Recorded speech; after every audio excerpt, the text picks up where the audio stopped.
회장님이 서서 하셔서 저도 서서 하도록 하겠습니다.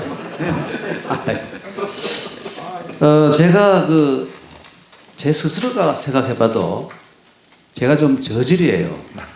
그래서 조금 전에 앞에 4분, 5분이요. 그리고 뒤에 2분이 더 있는데 그분들처럼 이 고담 줄론을 펴기는 불가능합니다. 그 능력 이상의 문제고요.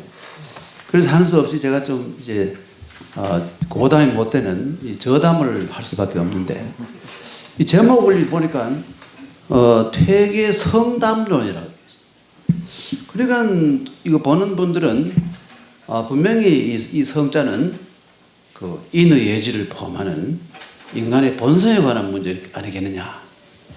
그 분명히 그렇게 생각하시는데 제가 지금 말씀드리는 이 성은 이게 전혀 그런 의미가 아니고 성행위 이런 뜻입니다.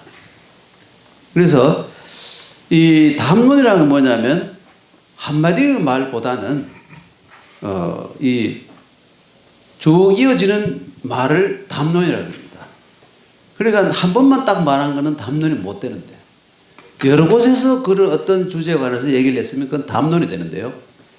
퇴계 선생님께서 성담론이라고 하면 당연히 인의 예지를 천명지 위성할 때 그 인의 예지를 가지고 얘기해야 되는데 양명은 그걸 그 양지라고 했습니다만은 성을 뭐 비슷한 얘기입니다. 그런데 요즘 사람들에게 성 그러면 성을 인의 예지라고 생각하는 사람이 100명 중에 한 명 있을까 막 이기동 교수나 그 이강호 교수 같은 분은 성 그러면 인의 예지 그러지만 99명은 어떤 섹스 같은 이런 문제를 머리에 떠올릴 겁니다. 예. 그래서 이 성자처럼 폭이 넓은 이런 글자가 없어요. 그런데 자세히 보면 말입니다. 성자가 이게 주나라 때 생긴 글자인데 근본에 나오기 시작하는 글자인데 이 갑골문에는 생자만 나옵니다. 그런데 여러분 생자를 보면 밑에 흑토자가 있고 그 위에 풀초가 있습니다.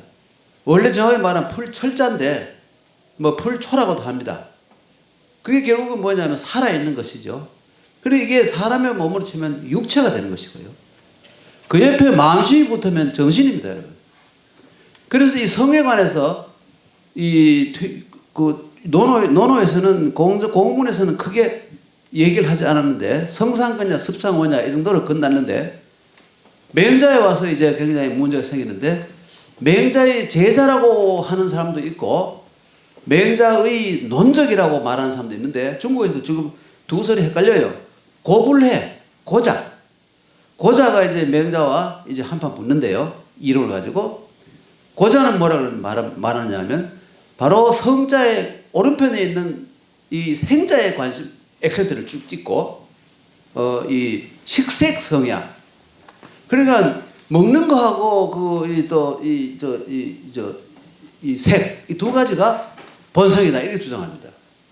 그런데 맹자는 그것을 부정하지는 않지만 맹자의 액센트는 왼쪽에 마음심에 있어가지고 정신적인 것이죠. 그게 결국 인의 예지이고 뒤에 양명은 그 양지라고 얘기하는 겁니다. 그래서 이게 처음부터 이게 어느 쪽에다가 관심을 두느냐 이게 중요한데 요즘은 이 글자가 완전히 이 오른쪽으로 의미가 붙어가지고 동물적인 어떤 그 육체적인 욕망 이쪽으로 가버렸습니다. 그러니까 이쪽에 마음심자를 붙여놓고도 거기에 전혀 신경을 쓰지 않는 거예요. 그래서 중국이건 어디건 전부 이제 인터넷을 찾아보면 대부분 성 그러면 그만 바로 이 전부 다 중국에서는 ML 그래서 메이크 러브 그래가지고 성행위를 의미하고 있어요. 네, 그런 상황이 되어버렸습니다. 그런데 이 퇴계 선생의 사실 이 제목을 성담론, 색담론 이렇게 말이 되는 건데 색담론 그러면 뭐 이해할 사람이 없어요. 아무도 그 색담론이 퇴계 선생이 무슨 생명이었나 왜 색을 자꾸 얘기하실까 이렇게 되면 곤란하지 않습니까? 그래서 하는 수 없이 이 성담론이라고 붙였는데 그런 의미인 것을 우선 이해해 주시면 감사하겠습니다. 그래서 이 책을 제가 쓴 글에 이 페이지가 좀 앞에 것은 좀 시간상 아무래도 시간 불가하니까 생략하고 태계 선생을 사람들이 여러분 그 책에 240쪽에 있습니다. 나옵니다. 그때부터 나오는데 태계 선생은 옛날부터 이상하게도 이 저기에 그 뭔가 그 뭐 밤태계 낮태계라는 말 워낙 유명한 말이 있어가지고 그러니까 이 밤에도 아주 상당한 그 대단한 어떤 힘을 가지신 어른 이렇게 세상에 많이 알려져 있습니다. 거기에 뭐 꼬리가 붙어가지고 많은 얘기들이 있어요. 그런데 사실 이게 제가 말씀드리기 곤란합니다만 깊이 참 나름대로 연구를 해보니까 전혀 터무니없는 얘기예요. 그러면 여러분 아십니다만은 이 가치 세계에는 가치는 미화시킬 수도 있고 초화시킬 수도 있습니다. 그러나 사실은 사실일 뿐이에요. 그래서 저는 우선 사실에 근거해서 말씀을 드리려고 하는 겁니다. 거기 그 240쪽에 보면 나오는데 또 시간을 뭐 좀 줄이도록 하겠습니다. 우선 제일 그 다음 페이지 보면 제일 중요한 것이 제가 조사해보니까 시작용자. 이 시작용자라는 논어의 말인데 그 용을 그 인형을 처음 만든 놈은 씨가 말할 것이다. 예, 시작용 기무후호. 이게 무슨 말이냐면 사람이 죽었는데 권력자가 죽었겠죠. 죽었는데 그 무덤 속에다가 사람 인형을 만들어 집어넣었다는 겁니다.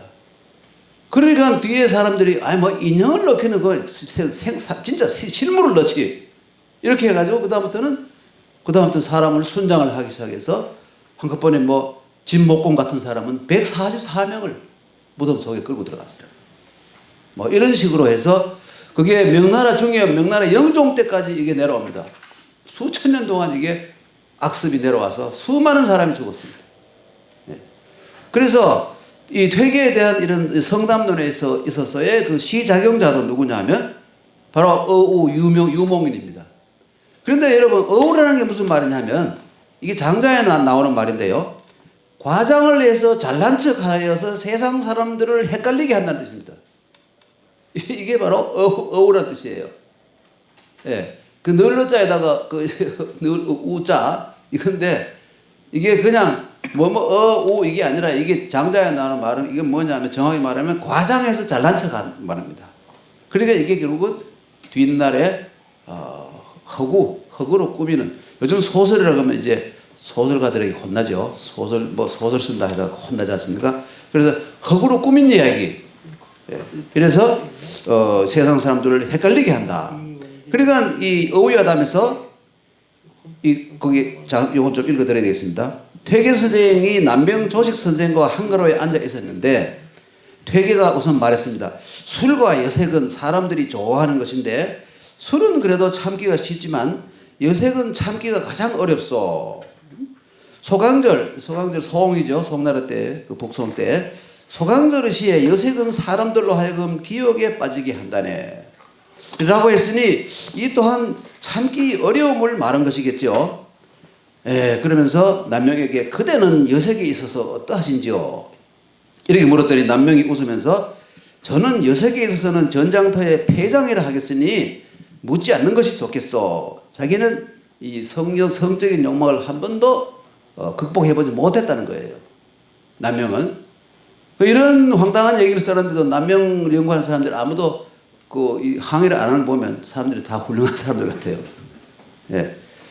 되게 말하면 나는 젊었을 적에는 참고자 해도 참을 수가 없었는데 그런데 중년 이후로는 제법 참을 수 있게 되었으니 정력 즉 의지 때문이다 하오. 중년 이후에 내가 독하게 마음먹고 여색을 멀리 해야 되겠다 이렇게 해서 조금 좋아졌다.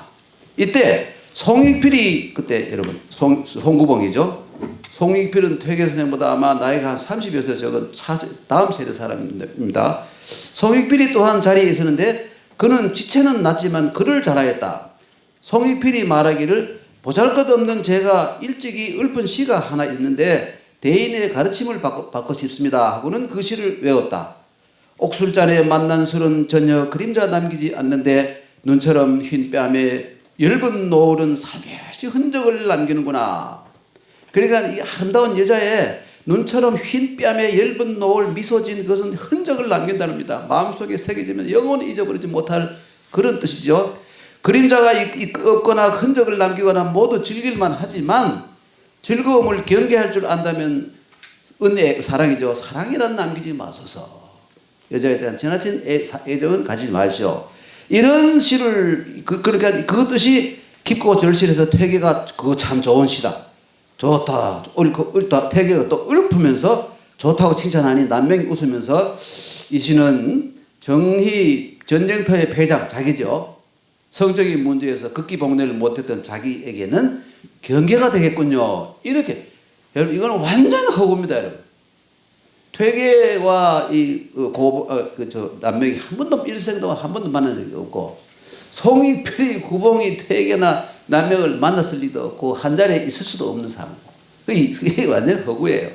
예, 그리고 이 속에 들어있는 약간의 어떤 속살은 제가 기록해 놓았기 때문에 시간상 생략하고 참고로 하시고.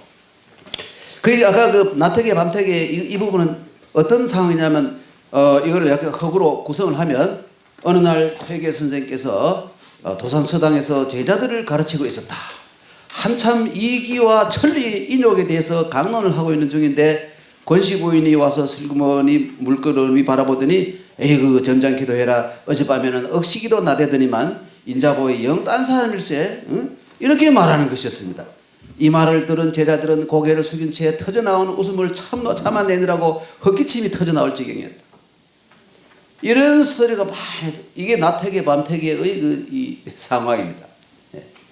그런데 이게 전부 다 이 허구라는 것은 여기 상세히 쓰여 있고 퇴계 선생은 정확히 말씀드리면 평생 동안 몸이 약했습니다.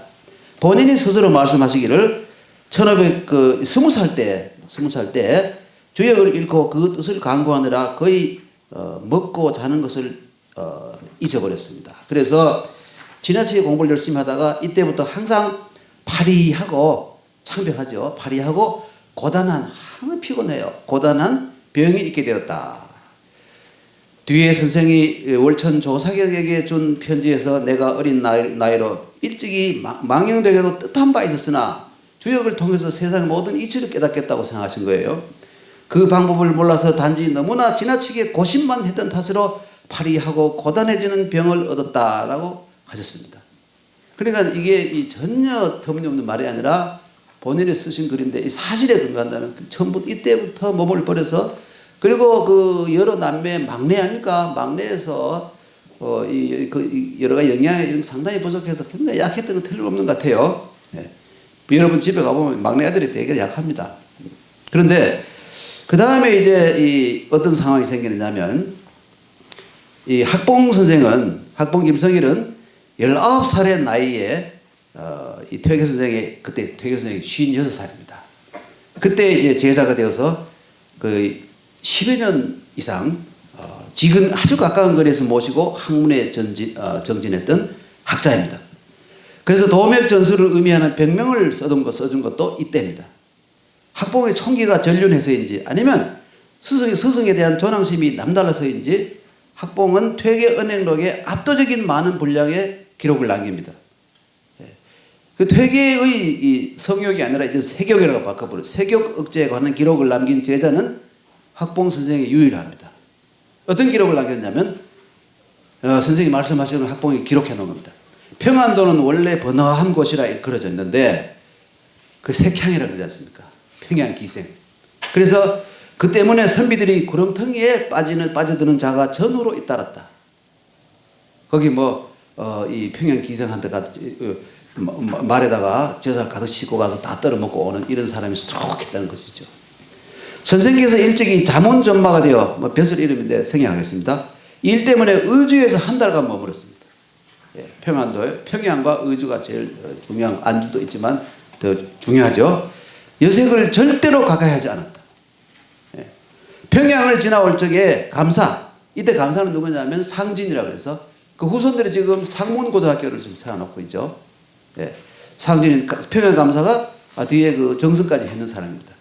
이름난 기생을 평양에서도 아주 이름난 기생을 곱게 꾸며서 잠자리에 들여보냈으나 끝내 돌아보지 않았다. 이게 직접 말씀하셔서 그대로 적은 겁니다. 그 다음에 또 어떤 기록이 있냐면 퇴계 선생이 한 달 동안 이 자문 전마관으로 의주에 있을 때, 뒤에 신의주가 생긴 그때 의주였죠. 의주에 있을 때 거기 의주잡재라는 시가 있는데 거기에 보면 말이죠, 이런 시가 있습니다. 원문을 생략하고 비인난 이 양반이 거기에서 동원 뒤에 있는 조그마한 정자에서 한 달 동안 사셨는데, 비인난간 트인 들창 마음에 드는 이 집 깨끗하게 마음에 들어요. 피곤한 몸 누이고 세상 티끌을 씻는다. 원님이 권한 술잔 감당 못해 취하여, 원님이 계속 좀 잘 보이려고 조정에서 아주 잘 나가는 관료니까요, 매저놓으면 좋잖아요. 상진이가 여자를 제공하면 마찬가지입니다. 이렇게 되면 자기가 잘 이 포섭한 이 젊은 신진 훌륭한 관료고 괜찮잖아요. 그래서 이런 거 합니다. 그 원님이 권한 술잔, 의주 부인이 권한 술잔 감당을 못해 취하여 썰렁한 손이라는 기생 비아냥도 몰랐네. 아무리 단장을 해 기생들 보내도 전혀 거절하고 상대를 안 하니 기생들이 뭐 저런 양반이 있느냐, 뭐 저런 사람이 있어. 한 달 동안 있으면서 한 번도 그 시침을 못 들게 하는 뭐 저런 사람이 있노. 이렇게 뒤에서 비웃는 상황까지 있었던 겁니다. 이 본인이 택에서 직접 쓰신 글이잖아요. 그리고 그 다음에 역시 결정적 증거가 선생께서 말씀하시기를 화려하고 요란한 가운데에서는 사람의 마음이 흔들리기가 아주 쉽다. 여러분 뭐 디스코텍이나 이런 데 가면 아무리 전자하는 사람도 저절로 어깨에 올라가고 막 정신이 왔다 갔다 하는 겁니다. 그저 몸이 들썩들썩거리고요. 거기 가서 목불처럼 앉아있는 사람은 거의 없을 거예요. 그런데 내가 일찍이 이에 대해 힘을 써서 흔들리는 일이 거의 없게 되었다. 나는 이런 데 가서도 마음이 흔들린 적이 없었다는 거예요. 그런데 언젠가 의정부 사인으로 했을 때, 퇴계서 42살 때입니다. 한참 장년기죠. 의정부 사인으로 했을 때 노래를 부르는 기생들이 앞에 가득한 것을 보고는 아마 여기 의정부에서 이 회식을 하는데 기생들이, 옛날에는 기생들이 전부 천민들이고 관청의 그 소유물이 됐지 않습니까? 공물이었습니다. 기생들은. 그래서 엄청나게 많죠. 한번 어느 사신을 중국 사신 오는 사신을 기다리는 어떤 그 고관들의 이 모임이 있었는데 기생들이 1인당 수십 명씩 붙습니다. 놀라운 일이에요. 시중든 한 사람을 시중든 사람 기생이 정확한 숫자를 기억 못하면 수십 명이에요. 그 기록이 쭉 나옵니다. 그러니까 기생들이 앞에 가득한 것을 보고는, 그러니까 이게 서울 기생들입니다. 뭐 평양이 아무리 훌륭하다 해도 서울 기생보다는 아마 좀 한 단계 아래라고 볼 수 있겠죠. 이 기생들이 앞에 가득한 것을 보고는 한편으로는 기쁜 마음이 일어나는 것을 문득 느낀 퇴생도 처음에는 꽃들이 활짝 피어 있으니까 정신이 약간 요란했다는 겁니다. 이에 비록 통렬하게 욕망을 억눌러서, 이때 퇴계선생은 통렬하게 욕망을 억눌러서 겨우 구렁텅이에 빠져드는 것을 면하기는 하였지만 그 기미는 바로 삶과 죽음이 갈리는 것이다. 이거 참 무서운 선언입니다. 여러분, 여세계에 넘어가 버리면 죽음의 길이고, 내가 여기서 극기복렬, 이 분야에서도 극기복렬을 하면 나는 성년의 길을 간다 이겁니다. 그러니 이 색에 대해서 두려워하지 않아서야 되겠는가? 이게 바로, 그리고 퇴계 선생하고 안동에서 아주 친한 무감 권응정 선생이라는 분이 있는데, 연세는 퇴계보다 6살 앞서고, 과거는 6년이 앞서고 나이는 3살이 위였는데 아주 친한 친구고, 또 권응정은 퇴계 그 선생의 형님인 온계 선생과 아주 친한 친구예요. 그래 아주 서로 친하고, 그 동생인 그 권응창은 퇴계 친구고, 권응창의 아우 권응인, 퇴계 선생 보고 왜 글씨를 그렇게 많이 쓰시냐고 비아냥거리던, 우리 선생님 시 좀 적게 쓰고 글씨 좀 적게 쓰면 좋겠다고 했는 그 권응인, 이런 분들이, 권응인은 서자입니다만은 이러한 형제들과 아주 친했는데, 이 권응인이 이 사건에 걸려가지고 귀양 가서 고생을 시크다고 늙게 60이 다 돼가지고 어떻게 안동 부사로 왔어요. 그래서 고향이 그렇게 하니까, 고향도 또 안동이고 하니까, 그 늙은 몸에 좀 즐기자 해가지고, 배에다가 기생들을 싣고 도산 서당 앞을 지나갔습니다. 그때 퇴계 선생이 꾸짖었어요. 그런 식으로 해서 되겠느냐? 이렇게 꾸짖는 바람에 시를 지어서 풍자를 했습니다. 이게 말로 하는 것보다 더 겁나죠. 말로 하면 난 날아가 버려 없는데 시를 지어가 시가 남아 있으니까요. 그러니까 이 동지 중추부사를 지낸 권흥정이 안동부사했을 때 한 번은 기생과 악공을 배에 싣고 서당 앞을 지나갔다. 선생은 시를 지어 풍자했다. 뒤에 권흥정은 다시는 그러지 않았다. 홀 나는 겁니다. 예. 그리고 선생께서는 비록 언어와 문자에 있어서도 비록 일찍이 희롱하는 말이나 외설스러운 말을 한 적이 한 번도 없습니다. 어떤 사람이 양태진, 그러니까 양귀비입니다. 양귀비가 임공도사를 보내서 당나라 현종에게 자기 상황을 알리려고 한시를 지어서 한시를 지었는데 그것을 제목으로 과거에 이 과시라 그래서 이 관리들이나 이 시험하는 어떤 그 출제를 하려고 그랬더니 선생님께서는 찌를 붙여서 말씀하시기를 의견을 제시하는 것이죠. 이 양귀비의 일은 백낙천이 처음으로 옳지 못한 일을 만들어내었고 어무적이 그 당시에 그 유명한 시인입니다. 어무적이 극도로 꿈에서 수시한 것이다. 대장부의 입에서 어찌 음란하고 투잡한 말을 꺼낼 수 있겠는가. 이렇게 말씀하십니다. 그리고 마을 사람들이 선생을 연회에 초청했을 때 기묘한 일이 없으면 늘 참석하셨는데 가실 때에는 기약을 부르거나 떠들썩하게 하지 못하도록 하셨다. 오직 술 한 순배를 돌린 후에 담요로 술을 따랐다. 주인이 비록 항일이 낮거나 젊은이일지라도 얼굴을 펴고 온화한 말씨로 즐거움을 다하고 돌아오셨다. 술은 양을 정하지 않고 다만 기분이 흐뭇할 정도면 그치셨다. 그러니까 기약을 기생과 악공을 부르지 못하게 한 겁니다. 마을에서 연회를 할 때도. 그러니까 이런 분이 바로 이 대부분 기록이 학봉 선생이 쓰는 겁니다. 그러니까 학봉 선생이 제자들 학교에 있어 보면 뭐 공부를 꼭 잘하고 못하고 간에 아주 정이 가고 털어놓고 싶고 정말 아끼고 싶은 제자들이 가끔 생깁니다. 아마 학교에 계신 분들은 학교뿐만 아니라 각 분야에서도 다 그럴 겁니다. 그런데 아마 선생님은 저 학봉이라는 제자하고 기맥이 아주 통했던 것 같아요. 그러니까 병명을 써주죠.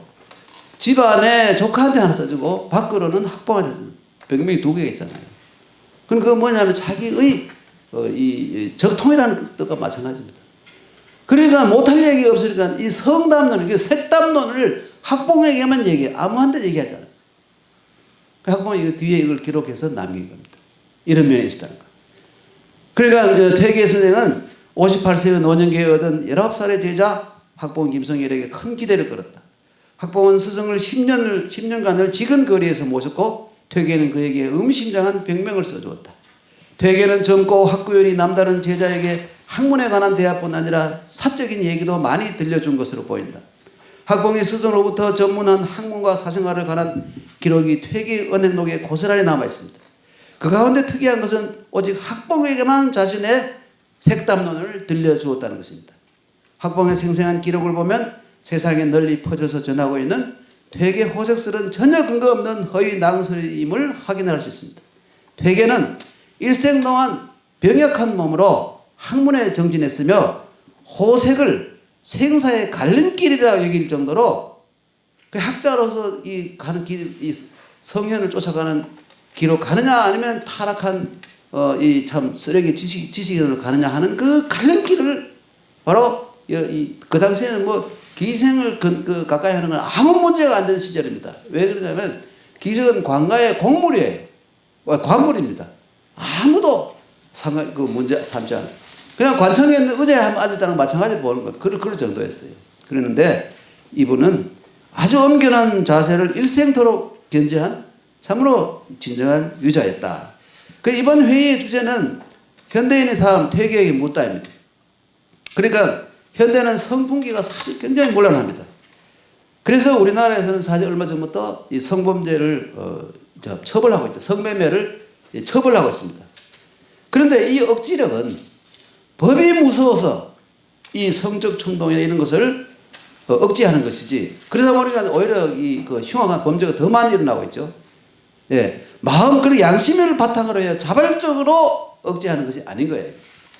이 상황에서 저는 퇴계 선생님께서 전황에 맞지 않던 저는 오히려 퇴계 선생이 주자보다도 이 여러 가지 모든 분위기가 공자하고 더 가까운 걸로 갈수록 느낍니다.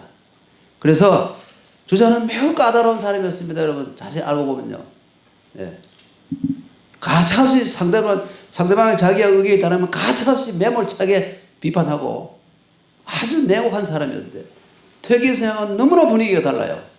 그래서 생각이 좀 많이 달라지는데 공자께서 뭐라고 말씀하셨냐면 백성들을 이 영도할 때 정령, 법령이죠. 그리고 그걸 처벌을 할 때 또 그 일을 어긴 사람을 처리할 때 형벌로 하는 것.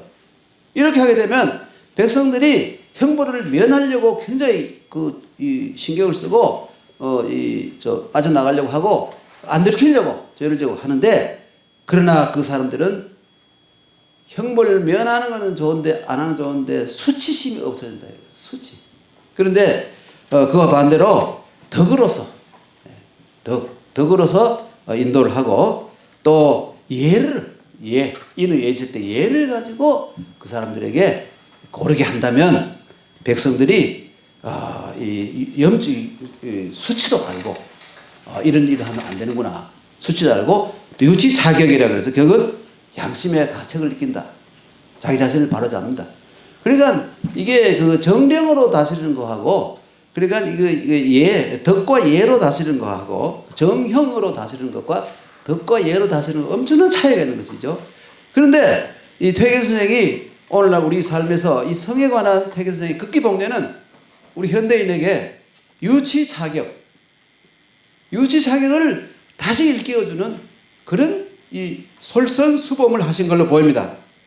그래서 그러니까 다시 한번 거듭 말씀드리면 들킬 것을 걱정해가지고 그 일탈된 성적 욕구를 참는 게 아니라 정말 양심의 가책을 느껴서 도덕적인 어떤 어떤 양심을 발로해서 그러한 것을 금지하는 이런 이면에 있어서 퇴계 선생이 요즘 왜 여러분 바이든 대통령이 우리 대통령과 통화해서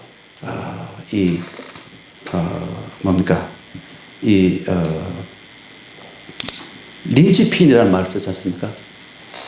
그래서 이게 뭔가 보니까 이 수레바퀴가 굴러갈 때 안 빠지게 하는 그 빗장입니다.